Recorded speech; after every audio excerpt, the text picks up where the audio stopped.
It's coming. Oh, and we are live. We are live today with Justin Giddings, the crowdfunding guru. So I'm going to read just a little bit about Justin Giddings, who he is, what he's all about, and then we're going to go into more about who he is from his side. And then we're going to go into two awesome things that he's done when it comes to crowdfunding. So for those of you interested in crowdfunding and don't know what it is, read here. Justin Giddings is an entrepreneur and digital marketer who specializes in helping startups and creative projects get financed through crowdfunding sites like Kickstarter and Indiegogo. Currently in Los Angeles, Justin has worked over 80 campaigns and has an unequaled 97% success rate. Entrepreneurs and creatives are the people who change the world, and usually the only thing standing between them and their dreams is a couple of zeros. Through social media marketing and organic engagement, Justin helps his client get those zeros. You can learn more about him at thekickstarterguy.com. So, Justin, super excited to have you. I'm super stoked. I've been waiting for this day for a long time. Go ahead and just give a little bit of intro, information about yourself, where you're from, like a couple fun facts, and then we'll go into your previous history on where you started to actually get to where you are now. Sure. Well, first off, super excited to be here and be talking to you. I saw your post. It was like reaching out to certain types of people. I was like, man, I hope I get it. You got it, man. You're in. It's cool to be talking. So yeah, I guess you kind of covered some of the Kickstarter background stuff, but I grew up in Louisville, Kentucky. So, good old Kentucky boy. And actually went to school for acting and have worked in Los Angeles as an actor, a writer, and a filmmaker for 10 years now. But I was a really crappy waiter in school, really bad. And when you're in school, as an actor, it's you're going to be a waiter, right? That's what all waiters are, or actors, and all actors are waiters. So I went and I started learning digital marketing stuff and social media stuff. I come from an entrepreneurial background, and so that was always my day job, was doing, ads for small businesses and social media marketing and stuff. And then when I went to make some films and I crowdfunded those films, then I kind of became known as the Kickstarter guy, and that's where this company came from. So now, now that's basically the first half of my day is writing and developing creative projects. Second half of my day is coaching entrepreneurs and a lot of filmmakers and creatives on how to get their own projects off the ground. That is sick. Okay, so when I posted about this, there was a lot of people, and when I was asking a bunch of people, they're like, I don't know what crowdfunding is. So for the newbies, tell us, we've already chatted about it just a little bit here, but what is crowdfunding and why do you need it? Big question. So crowdfunding, very succinctly, is funding from a crowd. Up until last year, that only meant sort of rewards-based crowdfunding. So the idea is you would post an idea or a project or a prototype for your gadget on either Kickstarter, which is the big one, or Indiegogo, also a big one. And essentially, you would market that to an audience, and then they could collectively throw some money in the hat, is kind of the idea. Okay. It's quickly become a place where people launch their products, because even with, for example, I've got a client right now who's doing bed sheets. They've got the warehouse full of the product. They've already been capitalized and they're ready to go. But for them, the Kickstarter campaign is not only pre-sales, but it's also sort of a brand launch and a marketing brand launch. And so for a lot of people, crowdfunding funds the idea. Hey, I want to make this cool new gadget. Here's a prototype. I need money for production runs. But for as many people that there are who do that, there's a lot of people who this is their brand launch. It's the new way to sort of say, hey, we're here. This is what we do. Interesting. And for creatives, on the filmmakers or writers or musicians and that kind of stuff, art has always been dependent on the patronage of others. And now there's sort of a formal, safe way to do it. Where you can sort of be like, here's my creative vision. And again, people can be like, cool, I want to listen to that album or watch that movie. Right. So yeah, I said it was a short answer. It's not. No, I mean, okay. So yeah, we chatted just a little bit before this. And I know for me, when I started doing all this stuff, I I created a ton of products. Like I created ebooks. I did all this stuff. And my first one was called like it was an ebook helping helping entrepreneurs, like, or not entrepreneurs, but like people get jobs through networking. And it was called You plus them equals job. And it was like you and then the plus sign, them equals job. And it was crazy because I was like, why isn't this stupid book selling? But it's because no one was looking it up. So that's why my whole brand is Pre-Launch Profit, because basically I wanted to create something and I wanted to sell something without even freaking creating it first. So what you're doing is huge. Yeah, Kickstarter requires that there at least be a prototype in place if you're going to do a product or a gadget or something like that. But the concept of the site is essentially I have an idea or I have a vision and I can't really do it unless everybody helps me out. Right, right. So it touches all aspects of internet marketing. Email, Facebook ads, social media engagement, which is why I responded to your initial call, because it's like my clients, really what my job is as a coach is sort of crash course on everything you ever need to know about marketing online. Yeah, no, that's genius. You have about 30 to 60 days to reach anywhere from 250,000 to 2 million people, so that a certain number of them click through and then a certain number of those convert. And if you've got a 5 to 10% conversion rate with an average $50 donation, which are some really broad statistics, you can reverse engineer, okay, if I'm going to raise $50,000, I need like 500,000 people to see the link so that, X amount of people click through and Y amount of people convert. Okay, cool. And most people don't have that skill set to generate, 500,000 eyeballs on their link in a month's period. Well, marketing in general, I mean, you got social media, you got whatever. It takes a certain skill set and a certain person and a certain mind to actually put all that stuff together, make it work. Like, I remember when I was part of the John Lee Dumas book launch, when he did 500,000 in 30 days. Right. Yeah. So it was insane. So what we're gonna do now, I have here two of your biggest success stories. Okay, this is the one. Yeah, we're gonna talk about the number one. Right here it says 80 campaigns with a 97 success rate, $3 million raised, and then number two, all 3 major crowdfunding channels recommended me as their top coach. I'm a Kickstarter expert, a carefully curated list of company vetted coaches and agencies, and I train and work with Indiegogo and Seed Spark. So let's just put these all together, since you're a crowdfunding coach. What is start to finish for a successful campaign? What do you mean? Like what elements go into? Whatever, start to finish, what are you doing? What are you making sure that's happening? And what should our audience know how to basically start and finish? Perfect. So I do free consultations with people. And I'm a really bad salesperson. I actually don't do sales on it. But we, do the whole give the value thing. And this is what I tell every single person that I have a conversation with. There's sort of 3 main things that go into a successful crowdfunding campaign. And they're a bit broad, but a lot of people, that's where you got to start. So it used to be, when people, particularly people who know crowdfunding, think about crowdfunding, the first thing that they think about is something called perks, which is that on all these sites, the idea is hey, if you give me money to help do this thing, I'll either give you the product or some really cool perk, something in exchange for that. And so, the big questions I always get how do I make awesome perks? And then how do I make my video awesome? So all these platforms require that you have, some sort of video.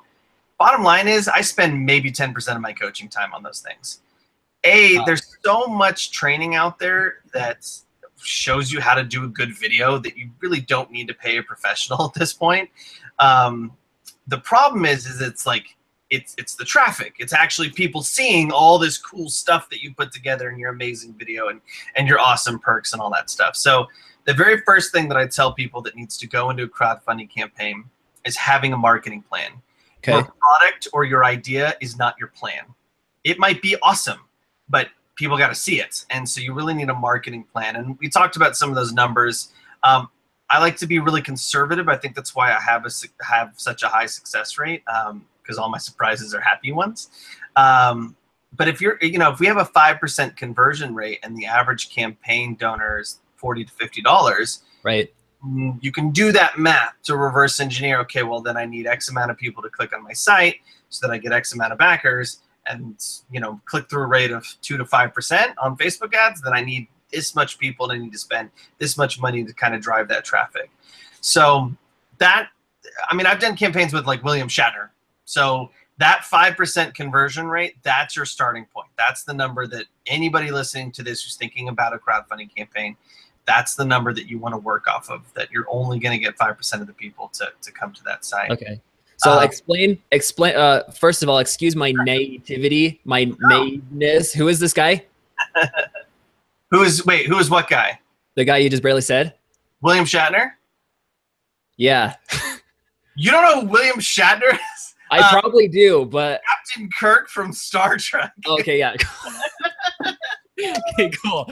No, yeah, sorry. People, okay, so ask me a question. From the internet. Ask me a question about like any video or a TV show. I'm just like, what the heck are you talking about? I have no idea who you're talking about. But like, ask me anything about like marketing. I can tell you like. There you go. I mean, I don't want to, shame you, but you should be ashamed. I'm ashamed. I publicly throw myself out there that I'm ashamed. There you go. Okay. Original Captain Kirk. So you would think, basically the reason I bring his name up is because in Nerdland he is king, he is emperor. Okay.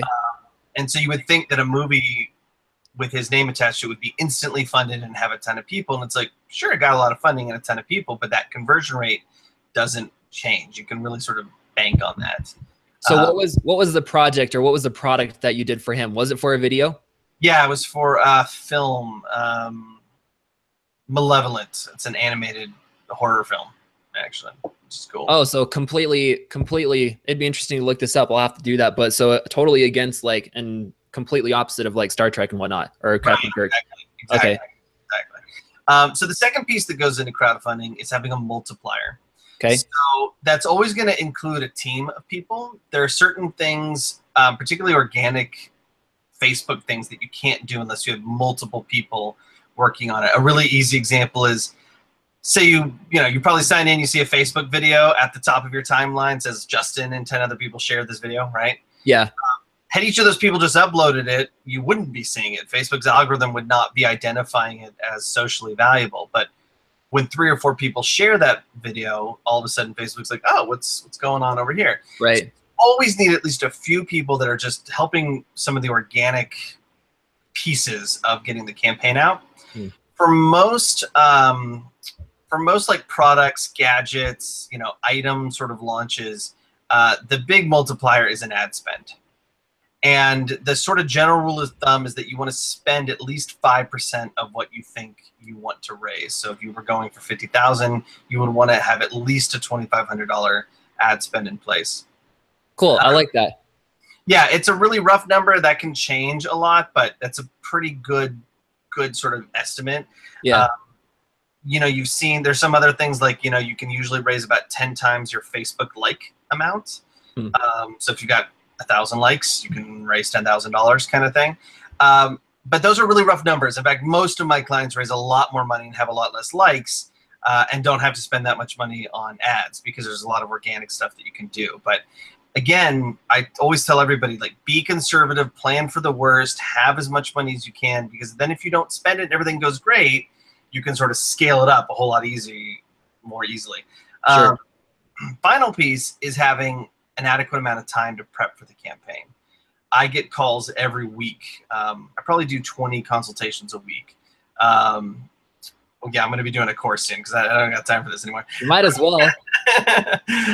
But yeah, like, and people, I get all the time, well, I want to launch in like a few weeks. And it can take a few weeks just to put together your video. It can take a few weeks to put together your video, even if it's just a talking head, which is where you're just, hi, I'm Justin. I'm doing a Kickstarter video, and this is my product. Like, even that can take a minute to kind of pull together and upload to Vimeo and schedule it and like all that stuff. So I recommend at least a 60 to 90 day prep period for most campaigns. Okay, cool. And in that time frame, you're sort of pulling together all the networks that you have influence, with which you have influence. And then, of course, you're building the audience that you might not have or that you want to sort of bolster. And so if you put those three things together, Kickstarter publishes their success rates I think their latest one is somewhere in like the high 40s. Okay. 44%, I want to say. I might have pulled that out of my butt. Whereas my clients have a 97% success rate. Which is so cool. I mean, props. I mean, obviously props to them, but like for you being able to say like out of 100 people, I've profitably done, I mean, successful campaigns for 97 people. That's awesome. Yeah, I think I've only had one person, but I've had 80 campaigns. So maybe I'm doing my math wrong. But yeah, I think it's somewhere in that range. So yeah, like, and it's not because I'm a guru or like a secrets tricks kind of guy. It's really just, honestly, most of the time it's really basic marketing through the lens of the specific needs of crowdfunding. So, you know, we're doing lead gen stuff with Facebook ads, but the whole bait and all that kind of stuff is related towards sort of this future launch, as opposed to, you know, just kind of your standard lead gen product sale type stuff. Yeah. So why do like a crowdfunding platform, whether it's Indiegogo, whether it's Kickstarter, instead of like doing it on like your own type of website or your own type of software, like ClickFunnels, Lead Pages, whatever, why use these platforms instead of, because couldn't you potentially make more money doing it that way? There's something, yeah, sure. I mean, you know, Russell is, with his recent book launch, is kind of a perfect example of like, totally do it your own way. I have found that version that you just said kind of works better for people who've already built the brand.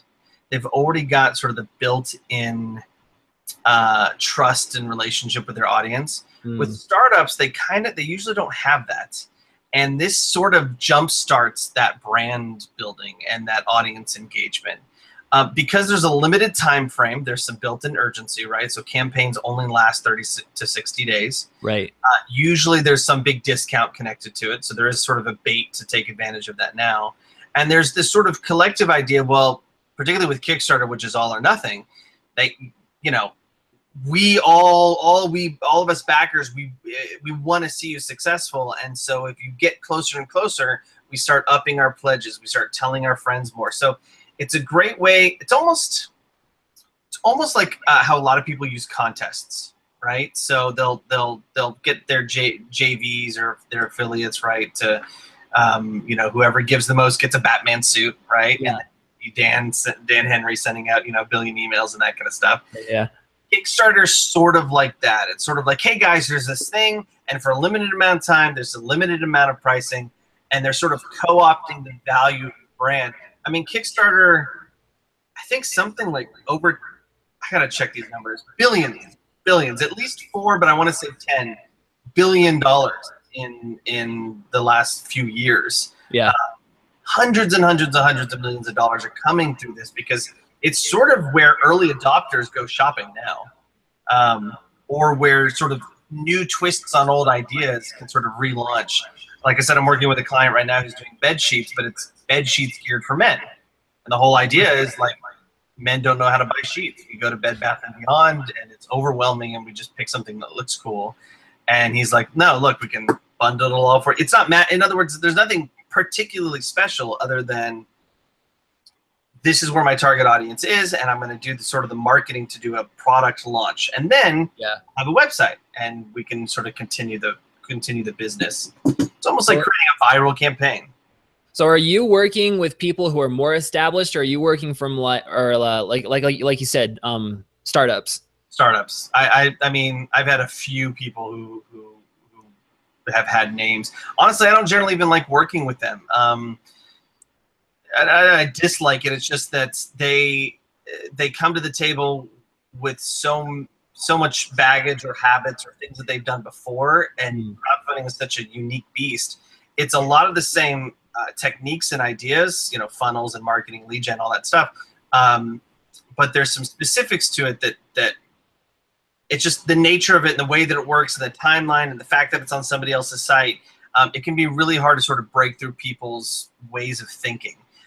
Whereas if they're new and they're a startup, they've got all the passion and energy and they want to see their dream come true, and they're willing to listen to somebody to tell them, you know, look, this is what you got to do. They're much more open to it, right? And much more willing to work super hard, because crowdfunding is really, really hard. If you don't have to do it, don't do it. because it's really hard. So, okay, so you have this idea, you have it planted, people come to you, they obviously pay for your coaching or pay for your done for you service or whatever. And then you basically go, you create this plan. This plan will then show like, okay, great, we have this product, but how are we going to get it in front of the eyes of people? So then you basically set up all of your foundations, like your social media, your paid advertising, your, probably you do some like influencer marketing or whatever. And then you set up your email campaigns, your funnels and whatnot. You then promote for a while until the due date, the start date of the launch. And then you're basically going for, saying like, hey, this is how it's going. This is what is happening. These are the perks. And then over time, you just scale those perks with the more urgencies, like saying, hey, 100 out of 150 of these things have been taken. So then, buyers now before it ends or whatever. Yeah, like a very classic technique is early bird stuff. So yeah. Like, if I'm selling bed sheets for $300, well, the first 20 people get it for 100, and then the second 20 people get it for 200, and then then it's sort of normal pricing, and so you can like get your numbers up really quick and get trending really quick and that kind of stuff. But yeah, I mean, it's basically it. It sounds deceptively simple because it's essentially email and social media marketing, but it's, at the end of the day, it is sort of that. It's just with the lens of crowdfunding over it. How do you get a tremendous, because think about it, like, I mean, I don't get 100, I don't get even 20,000, I guess I get close to that, 20, 30,000 hits on my website in a month period is a good month for any sort of startup or smaller company. And, so to generate that when you've never done it before is really, really hard for most startups. They've got this cool product, they've got all the graphics, but they've never done the work of getting people to the site. The marketing, yes. And that is exactly why I went into marketing, was because of, okay, great, I can go into mechanical engineering, but I'm stuck there. I can go into marketing and I can go inside of every single niche that I want to, absolutely crush it. I'm bored, I move on to the next thing and then crush it. So, I mean, props to you, man. That's awesome. So let's, we're going to cut this, to a close here pretty soon, but let's just say someone wanted to chat with you, Justin Giddings, whether it was for coaching or whether it was for a done for you service or whether it was for a course later on that they wanted to actually purchase from you so that they can, one, learn how to do it for themselves, or two, become that Kickstarter guru. Where can they find you? Yeah, so I've got a site, and it's thekickstarterguy.com. Okay. And I basically do free consultations there where people can put in the details of their project, which if anybody's listening, please be very detailed. Okay. So we can go into it ready. And on that call, what we do is we sort of go over what goes into crowdfunding. I raise any sort of red flags, yellow flags about their projects. And then at the very end, I go over my coaching and my rates, but I'm very hands off. Here's an email, here's case studies, it's on you. And I'll do follow-up, but it's, I've never really been the sort of urgency kind of guy. The urgency usually is like, look, here's your timeline if you're going to do the amount of prep.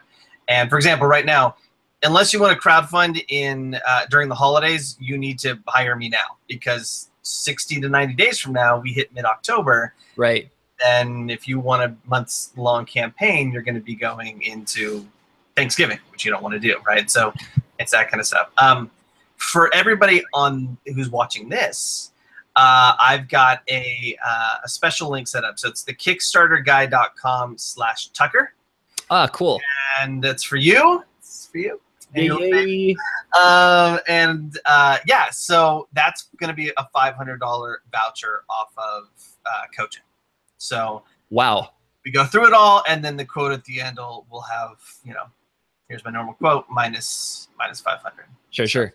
Yeah. Cool, man. Wow, that's very generous of you. That's awesome. Thank you for that. I feel like it's cool because I can only do about 10 clients a month because it's me doing the work. So yeah, in the future, in 2018, I'm going to have a big giant course, but for now, I have to only have a certain number of people.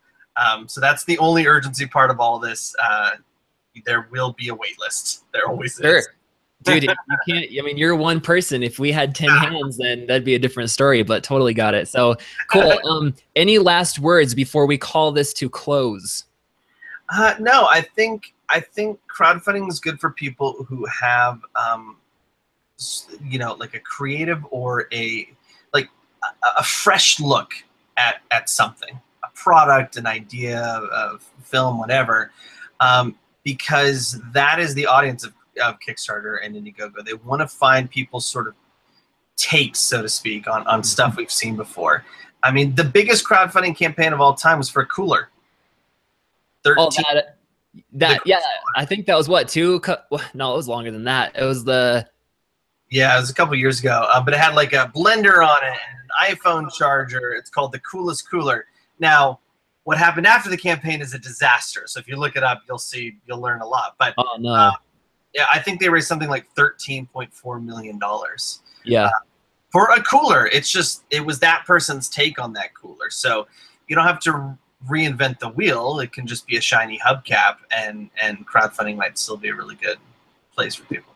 Cool. Awesome, man. Well, I do appreciate it. I know I appreciate it. I hope you appreciate it, but I hope especially that our listeners for sure are listening to this, taking notes, and then, gleaning this information that's so critical to their success. So I really do appreciate it.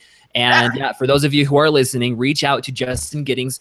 I've known him for a long time. He's definitely one to definitely trustworthy, definitely helpful to me, at least. We've been chatting back and forth for the longest time, and my personal condolences to him for sure. Thanks. So, did you have anything else? No, let's rock and roll. Cool, man. Well, I appreciate it. We'll catch you later. And for those of you watching the Pre-Launch Profit podcast, we thank you and we wish you happy success. Yeah.